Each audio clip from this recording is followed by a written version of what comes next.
أن سيدنا ومولانا محمدا عبده ورسوله الذي أرسله بالحق بشيرا ونذيرا وداعيا إلى الله بإذنه وسراجا منيرا. فقد قال الله تعالى في كلامه المجيد وفرقانه الحميد: أعوذ بالله من الشيطان الرجيم. بسم الله الرحمن الرحيم. يا أيها الذين آمنوا اتقوا الله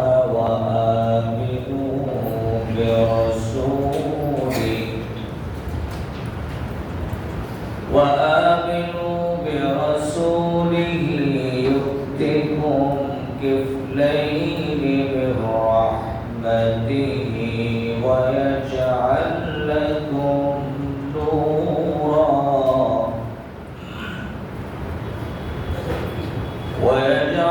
لكم نورا تمشون به ويغفر لكم ذنوبكم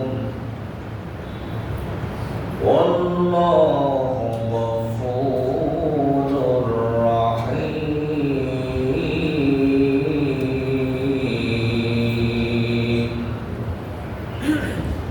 وقال تعالى: إن الله وملائكته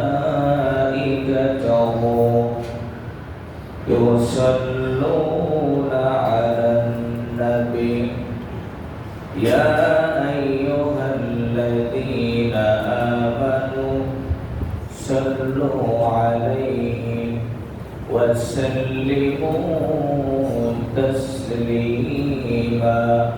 اللهم صل على محمد وعلى آل محمد كما صليت على إبراهيم وعلى آل إبراهيم إنك حميد مجيد.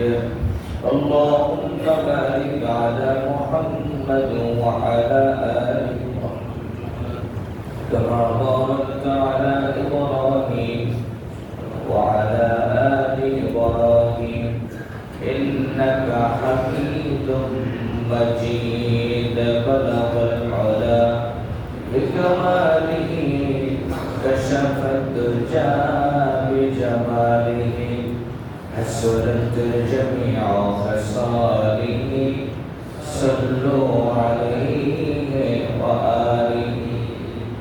আলহামদুলিল্লাহ, মহান রব্বুল ইজ্জত ও জালালের আলিশান দরবারে শুকর আদায় করছি যে মহান মালিক দয়া করে ভালোবেসে পবিত্র রমাদান মুবারকের শেষ জুমায় আল্লাহ পাক রব্বুল আলামিন আমাদেরকে তার ঘর মসজিদে এসে বসার তৌফিক দান করেছেন। এই জন্য সে মহান মালিকের শানে শুকর আদায় করছি, সকলে করছি আলহামদুলিল্লাহ। রব্বানা লাকাল হামদ হামদান কাসীরা তাইয়িবান মুবারাকান ফীহি ইয়া রাব্বি লাকাল হামদু কামা ইয়ানবাগী লিজালালি ওয়াজহিকা وعظيم سلطانك। أشكر أن تدرد السلام بالشعر وتكون سيد المرسلين شافع الغلام رحمة للعالمين محمد رسول الله صلى الله عليه وسلم। সম্মানিত হাজির, রমাদান আসবে আসবে বলতে বলতে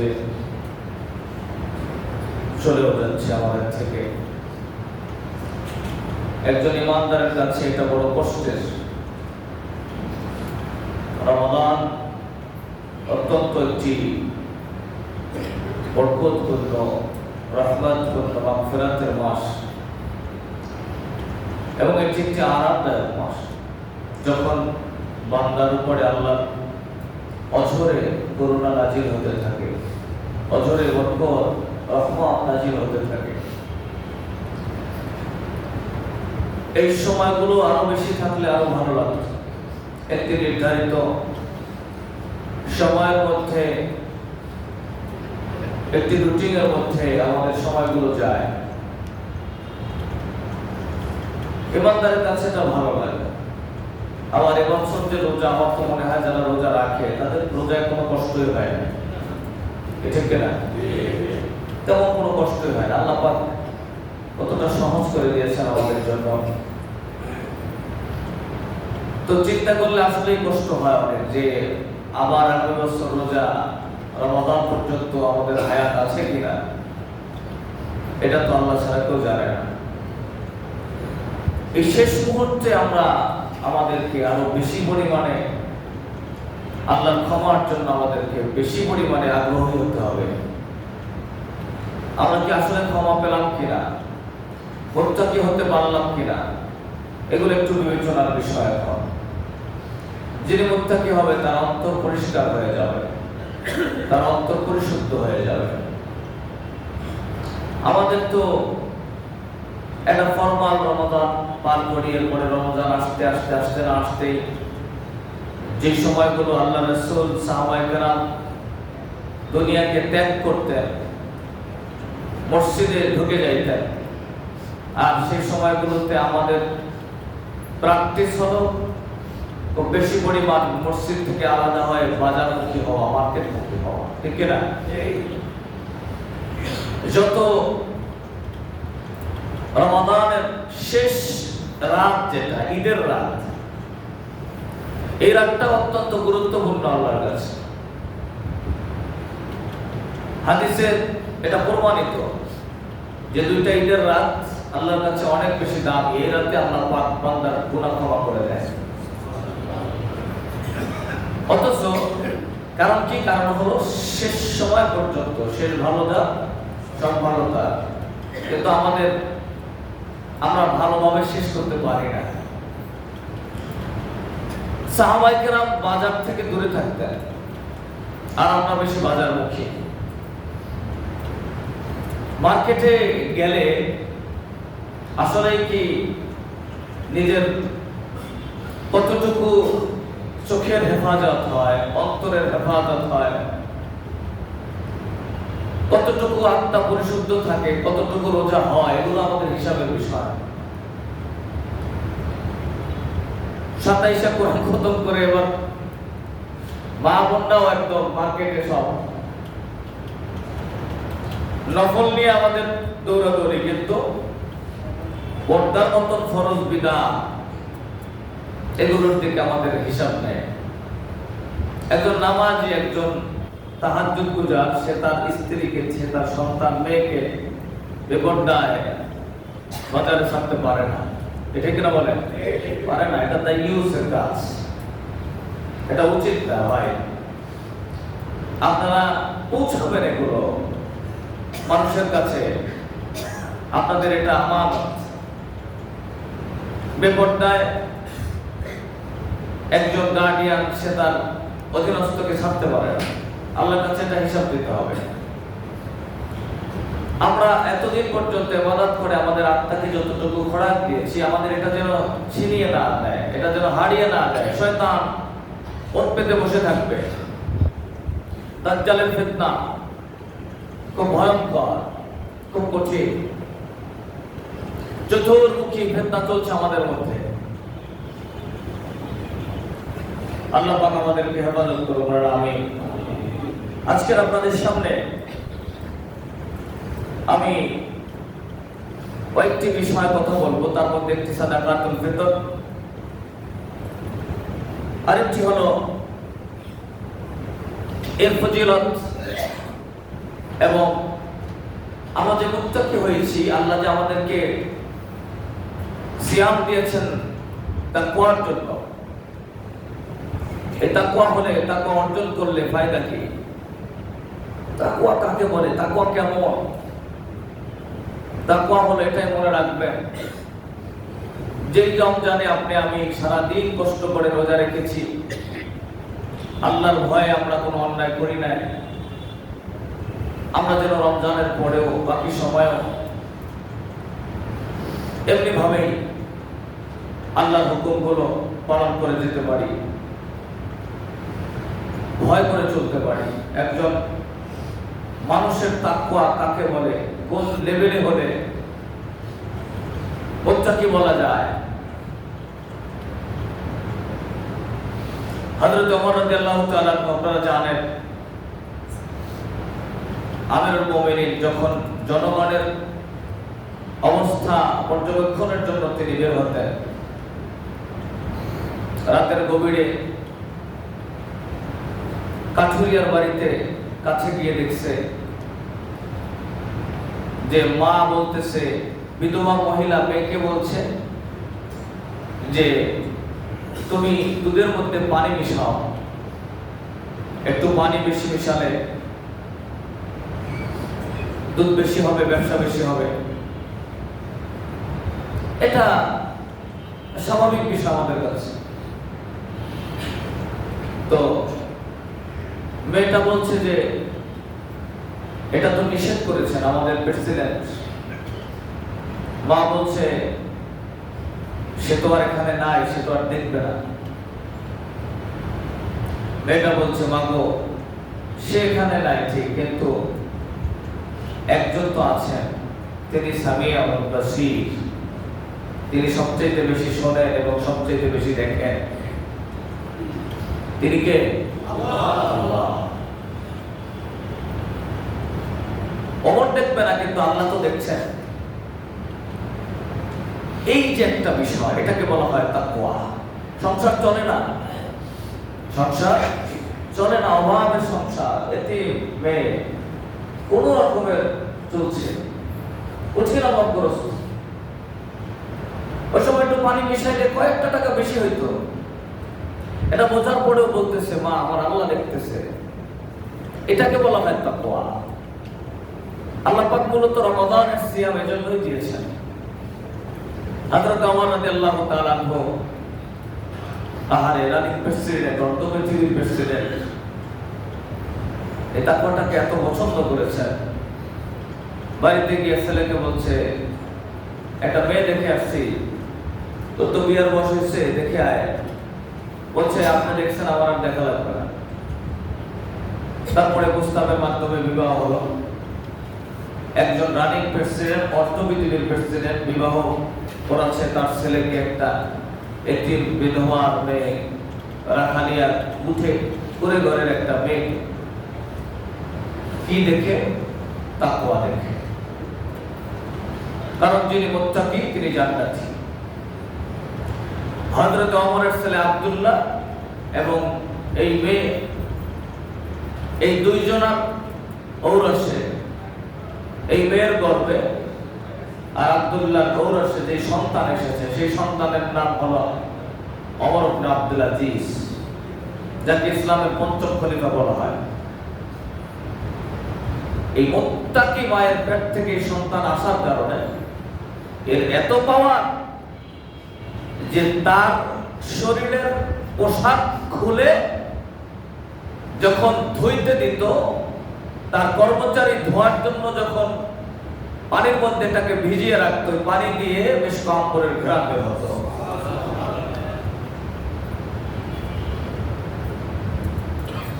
মুত্তাকির পাওয়ার এটা।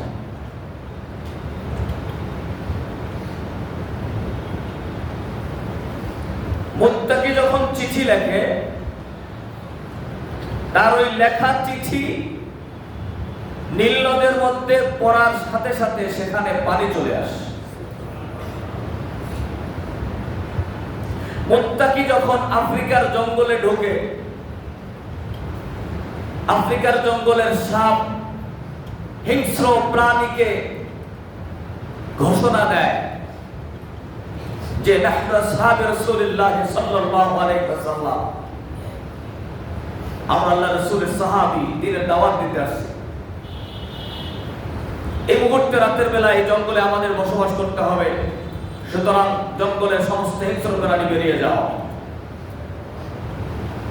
মুত্তাকি বলতে দেরি তো সাপের বাচ্চা মুখে নিয়ে জঙ্গল ছাড়া শুরু করছে, সিংহের বাচ্চা নিয়ে জঙ্গল ছাড়া শুরু করছে। মুহূর্তের মধ্যে গোটা জঙ্গল ফাঁকা হয়ে গেছে সাহাবীদের জন্য। সুবহানাল্লাহ বলেন। হযরত সাদ বিন আবি ওয়াক্কাস সাহাবী নাম। এগুলো তো আছে আমাদের সামনে। প্রিয় ভাইরা আমার, আল্লাহ পাক রব্বুল আলামিন কোরআনুল কারীমে বলেন, হে ঈমানদারগণ, হে বিশ্বাসীগণ, তোমরা যারা ঈমান এনেছো, ইত্তাকুল্লাহ, আল্লাহকে ভয় করো। ওয়াজআল লাকুম আমিনু বিরাসূলি, এবং আল্লাহর রাসূলের উপর ঈমান আনো। ইউতিকুম কিফলাইনি মির রাহমাতিহি ওয়াজআল লাকুম নূরান তামশুনা বিহি। আল্লাহ পাক রব্বুল আলামিন বলেন, যদি তোমরা ঈমানের সাথে মুত্তাকি হতে পারো, আমি আল্লাহ রব্বুল আলামিন দুনিয়া আখিরাতে উভয় জগতে তোমাদেরকে রহমতের চাদরে আবৃত করে ফেলব।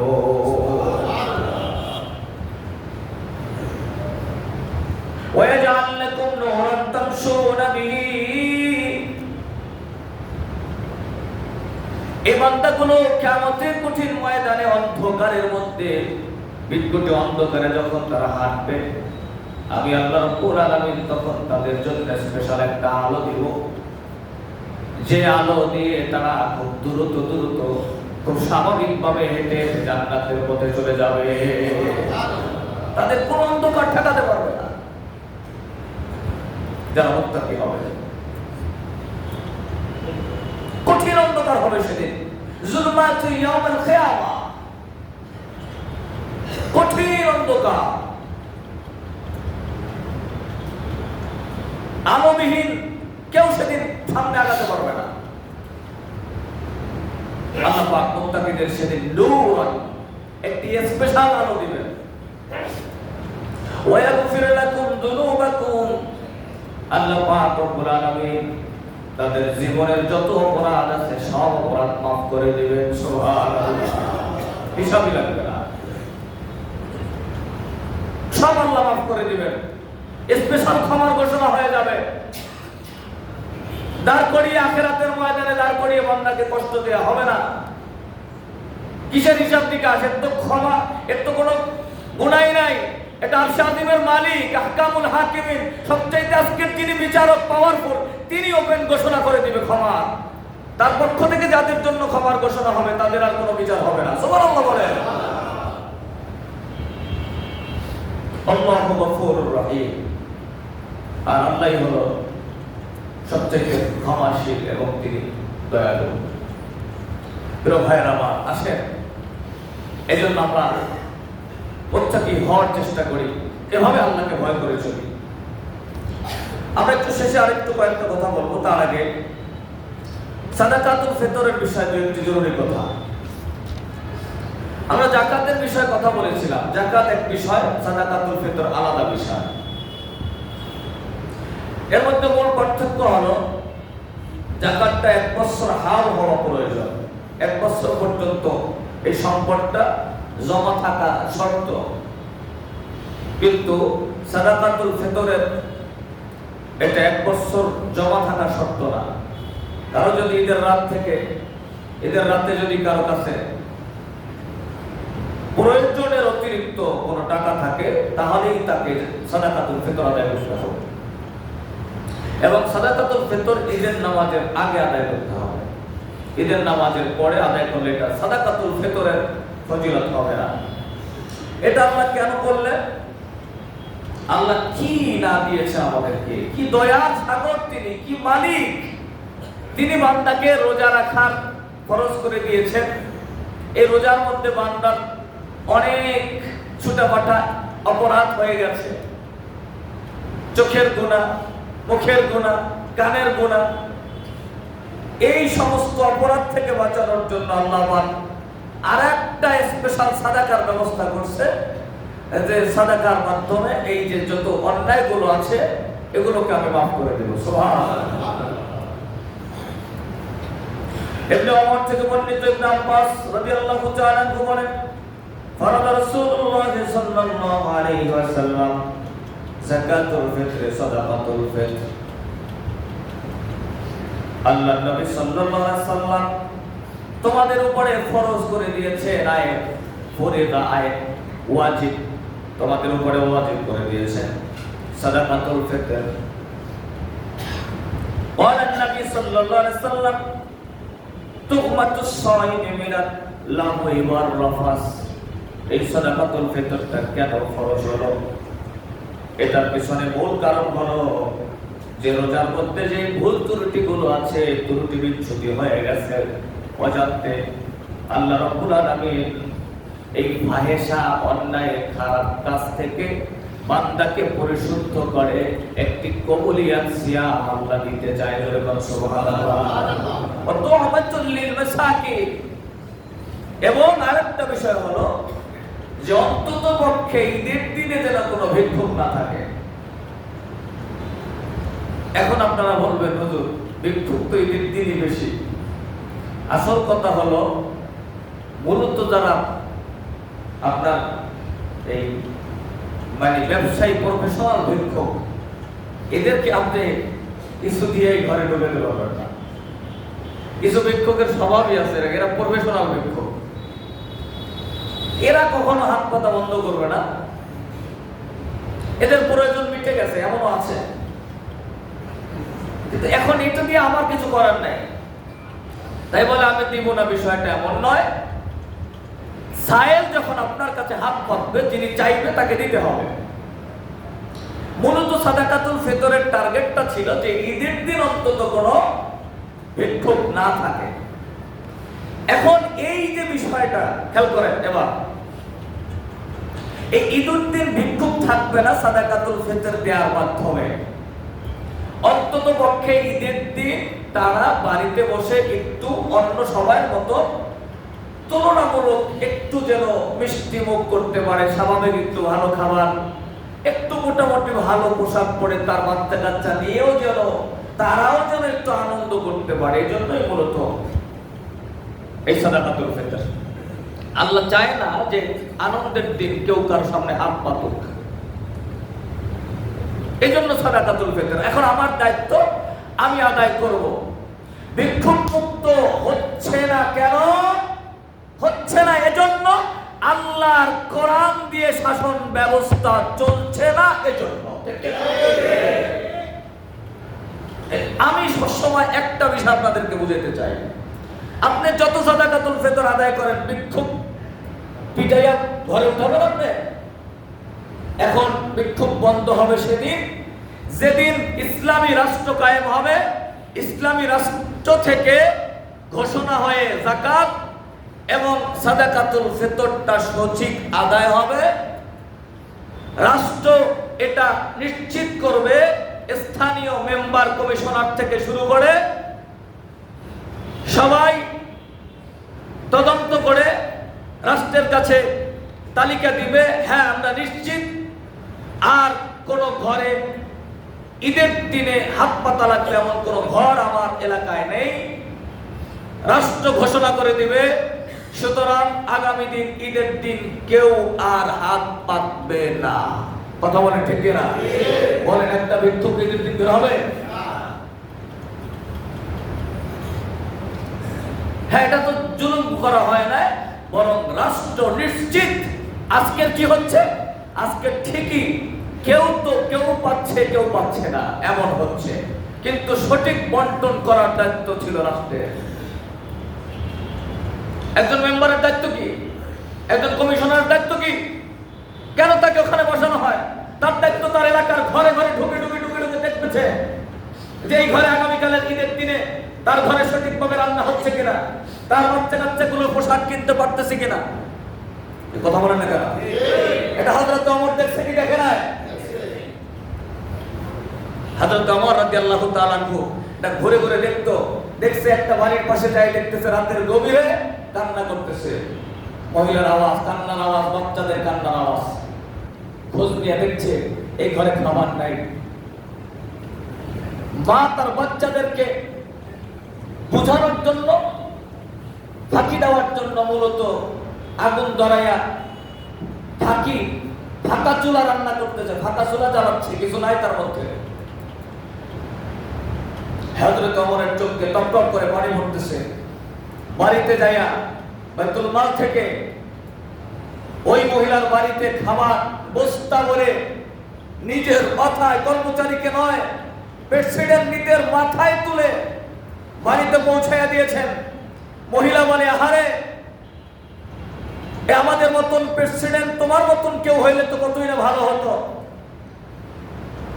হযরত ওমর মহিলার কাছে হাত জোর কাছে ক্ষমা চায়, বলে, মাগো আমাকে মাফ করে দিবেন, আমি সে ওমর, আমাকে ক্ষমা করে দাও, আমি ভুল করেছি, আমি তোমার সঠিক খোঁজ দিতে পারি না, দেরি হয়ে গেছে। কিয়ামতের ময়দানে তুমি আমার বিরুদ্ধে আল্লাহর কাছে মামলা করিও না। আমি বাঁচার জন্য আমি নিজের মাথায় খাবার টেনে নিয়ে আসছি প্রেসিডেন্ট। সুবহানাল্লাহ বলেন। এই দৃষ্টান্ত দিয়েছেন।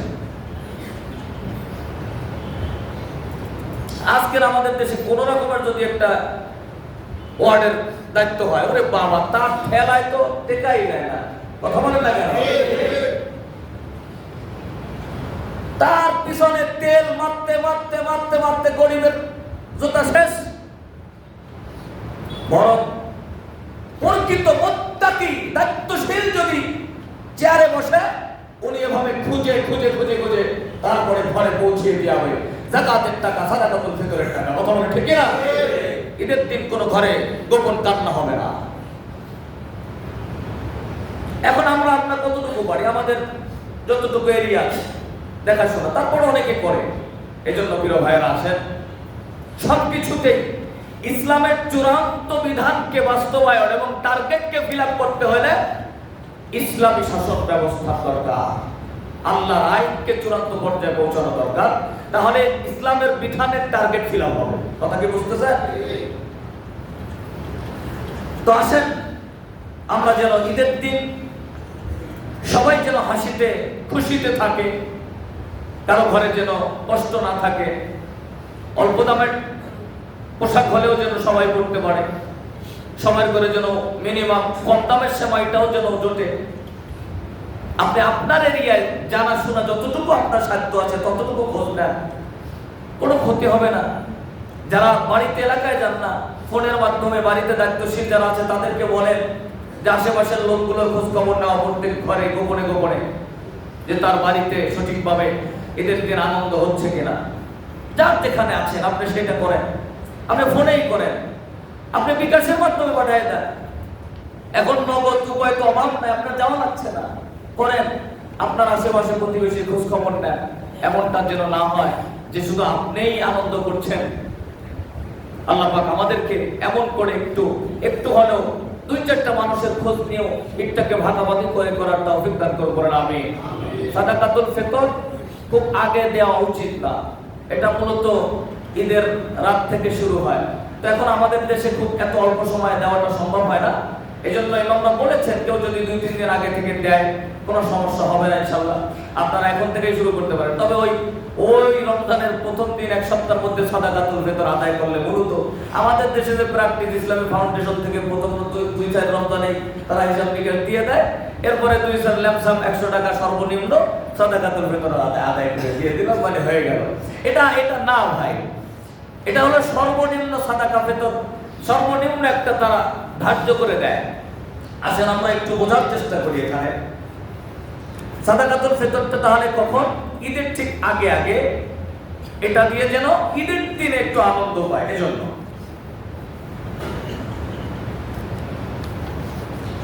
সাদাকায়ে ফিতর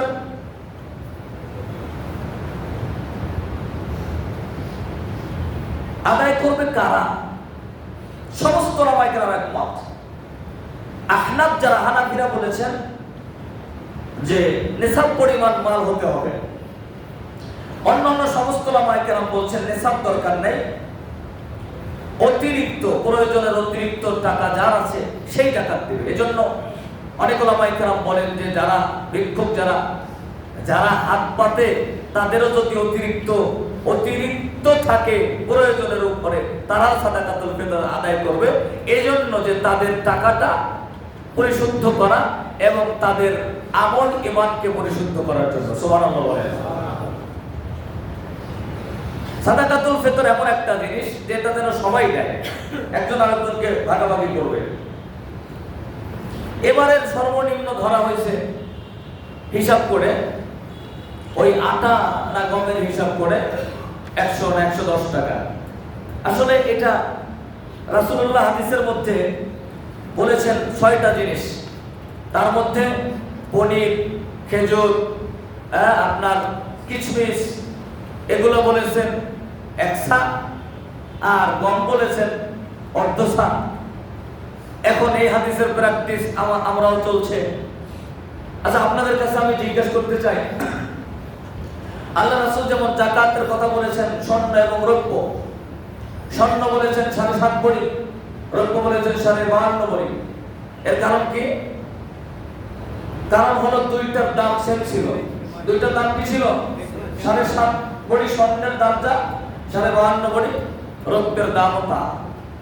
এখন সেটা ঠিক নাই, ওই সময় এটা ঠিক ছিল। এই জন্য এই হিসাবে 7.5 52 মিলে গেছে।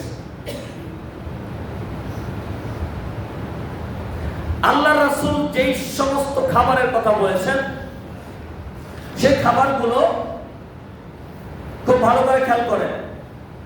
যাকাতুল ফিত্র ফি জামানিন নবী সাল্লাল্লাহু আলাইহি ওয়াসাল্লাম সা'ম মিন তুআমিন আও সা'ম মিন শাইরিন আও সা'ম মিন জাবিন। 100 পরিমাণ খাবার, 100 জব, 100 পনির, 100 কিশমিশ, 100 খেজুর, অর্ধ সা গম। গম অর্ধ সা হয়ে গেল কা। এই জন্য এখন আমাদের দেশে আটা হিসাব করে অর্ধ সা। অর্ধ সা হলো কেন? এগুলো সব 100 বললো, এটা অর্ধ সা বললো কেন? তখনকার সময় ওই মুহূর্তে আটার দাম, গমের দাম এত বেশি ছিল যে খেজুর 1 সা, কিশমিশ 1 সা, পনির 1 সা আর গম অর্ধ সা সমান দাম পরিমাণ। এজন্য হাদিস বুঝতে হবে, হাদিসের প্রেক্ষাপট বুঝতে হবে। প্রেক্ষাপট অনুযায়ী যদি নাজায়েজের কোনো নস সরাসরি না থাকে তাহলে প্রেক্ষাপট অনুযায়ী, অবস্থা অনুযায়ী পরিবর্তন হবে। কথা কি বুঝছেন? হাদিসের প্রেক্ষাপট জানতে হয়। এখন এই হাদিসের আমল করে, এই হাদিসের আমল করে কিশমিশ এই আপনার আটা, জব, এই গম অর্ধ সা করে এখন সর্বনিম্ন 100 টাকা 110 টাকা সুযোগ করে দিচ্ছি আমরা। আপনারা রাগ করেন না, আসলে বাস্তবতা এটা। পরিমাণ সমপরিমাণ হলো? কথা বলে না কেন? সমপরিমাণ হলো? এই জন্য একটু যাদের সামর্থ্য আছে, আপনারা এই সর্বনিম্নটার দিকে তাকায় থাকবেন না, সর্বনিম্নটার দিকে তাকায় থাকবেন না, একটু বেশিটা চেষ্টা করবেন। চাল দিয়ে ওই খাবার কথা আসছে, এই জন্য চাল দিয়ে অনেকে দিতে চাইলে দিতে পারবেন, সমস্যা নাই। খাবার আসছে, খাবার। তা আমাদের দেশে এখন প্রধান খাবার কি? ভাত তো নাকি? চাল। তো খালি আটার কথাই কেন আসে? এই হাদিসে তোহাম আসছে, তোহাম মানে খাবার, তো চালও দিতে পারেন, সমস্যা নাই। তো চাল দিলে কত দিবেন? ওই যে কত দিবেন?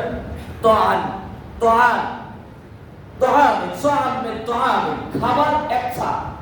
খবরটা খাবার অর্ধ সা বলে না। এই হাদিস যদি হুবহু আপনি আমল করেন তাহলে খাবার বলেছেন 1 সা। 1 সা কি? 3 কেজি 300 গ্রাম। 3 কেজি 300 গ্রাম। তাহলে আপনি যদি চালও দিতে চান তাহলে আপনাকে এই খাবার হিসাবে হাদিস অনুযায়ী আপনাকে 1 সা খাবার দিতে হবে। 1 সা খাবার, একটা চাল মানে হলো 3 কেজি 300 গ্রাম। 3 কেজি 300 গ্রাম চালের স্বাভাবিক মূল্য আপনি যেটা খান ওটা দিবেন।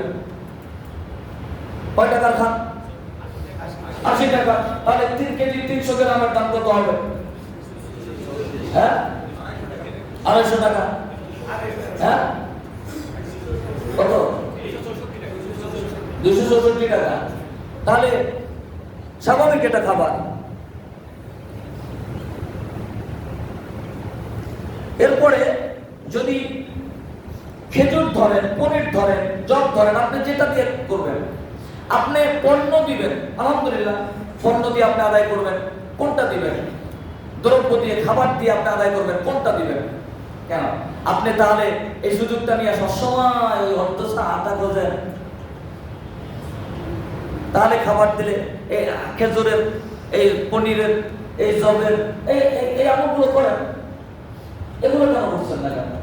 আপনার বাসায় তো আপনি খেজুর খান, আপনি দামি দামি জিনিস খান, পিস খান, আপনি সবসময় আপনি কম জিনিসটা, চালটা করছেন, আটাটা করছেন কেন?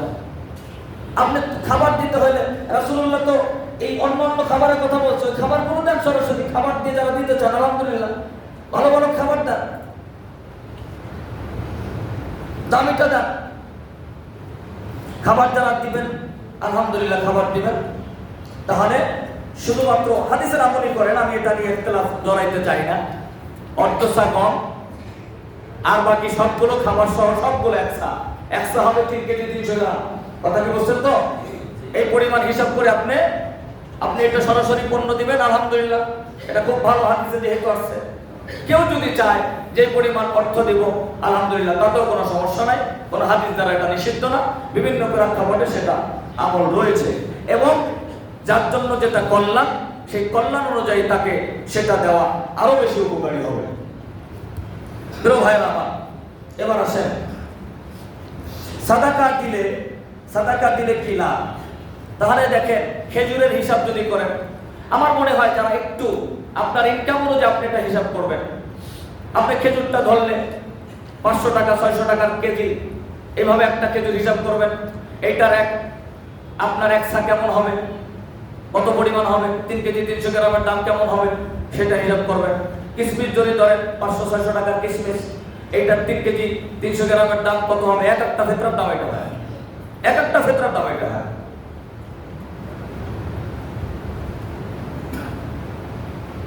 আর ফিতরা আমরা না বলি, সাদাকাতুল ফিতর, এই শব্দটা সুন্দর শোনায়। আমাদের মধ্যে প্র্যাকটিস আছে ফিতরা, এটার চাইতে সাদাকাতুল ফিতর বললে একটু সুন্দর শোনায়।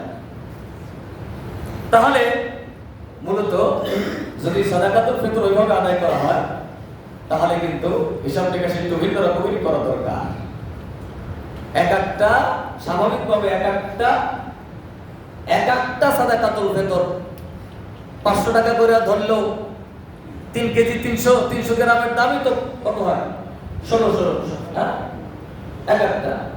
এবার আপনার পরিবারের যে কয়জন আছে, প্রত্যেকের মাথার উপর দিয়ে সাদাকাতুল ফিতর দিতে হবে। যে বাচ্চাটা ঈদের দিন সকালে রাতে ঈদের নামাজের আগে ভূমিষ্ঠ হবে, ওই বাচ্চারও সাদাকাতুল ফিতর আদায় করতে হবে। আপনার অধীনস্থ যে কয়জন থাকবে, তাদের সাদাকাতুল ফিতর আপনি আদায় করবেন হিসাব করে। এক একজন আপনি এইভাবে হিসাব করে আপনি আপনার মতন আপনার ইনকাম অনুযায়ী আপনি আদায় করবেন। সর্বনিম্নটা কে দিবে? তিনি একদম সর্বনিম্ন। একজন ভিক্ষুকও যদি সাদাকাতুল ফিতর আদায় করতে চায়, একজন আরেকজনকে দিবে, সে দিক ওই অর্ধসা গমের হিসাব করে 110 টাকা। সমস্যা আছে? আপনার খুব রাগ করতেছেন ভাই? বাস্তবতাটা তুলে দিলাম, মানা না মানা এটা আমাদের আপনাদের বিষয়। আল্লাহ আমাদেরকে দেওয়ার ক্ষেত্রে একটু ভালোটা দিয়ে দেওয়ার তৌফিক আল্লাহ দান করুন, আমিন। যারা সাদাকা, যে কোনো দান সাদাকার ফজিলত একটু খেয়াল করেন। আমি হাদিস থেকে কয়েকটা কোট করছি। আবু দাউদের 1199 নম্বর হাদিস। 1 নম্বর হলো আত-তাবাররু ইউজিলুল খাতার, দানে সমস্ত বিপদ আপদ দূর হয়ে যায়, সুবহানাল্লাহ। 2 নম্বর হাওলা তাবারাক, মুসলিমের 2588 নম্বর হাদিস। এর মাধ্যমে যত সম্পর্ক আছে, সম্পর্কের মধ্যে বারাকা হয়, সুবহানাল্লাহ বলেন। যেমন সম্পর্ক, কেমন? সন্তান পিতামাতার সম্পর্ক, হাজবেন্ড ওয়াইফের সম্পর্কে ফাটল সৃষ্টি হয় না? সন্তান পিতামাতার সম্পর্কে ফাটল হয় না? ভাই বোনের সম্পর্কে ফাটল হয় না? আল্লাহ বলেন যে সাদাকার মাধ্যমে এই সম্পর্কগুলোর মধ্যে ফাটল বন্ধ হয়ে আরো বরকত তৈরি হয়ে যায়।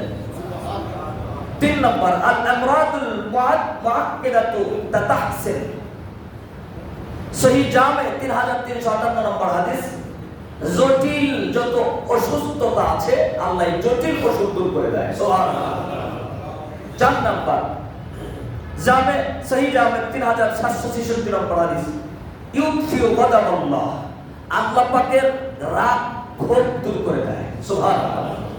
6 নাম্বার ইউদজিরু কাযিল্লি ফিল কিয়ামা, সহিহ ইবনে খুজাইমা 1766 নম্বর হাদিস, আল্লাহর নবী বলেন কিয়ামতের ময়দানে আল্লাহ পাক ছায়ার নিচে এই সাদাকাকে আকাশের উপরে মাথার উপরে ছায়া হিসাবে তুলে ধরবে। সুবহানাল্লাহ। যখন ছায়া দরকার হবে।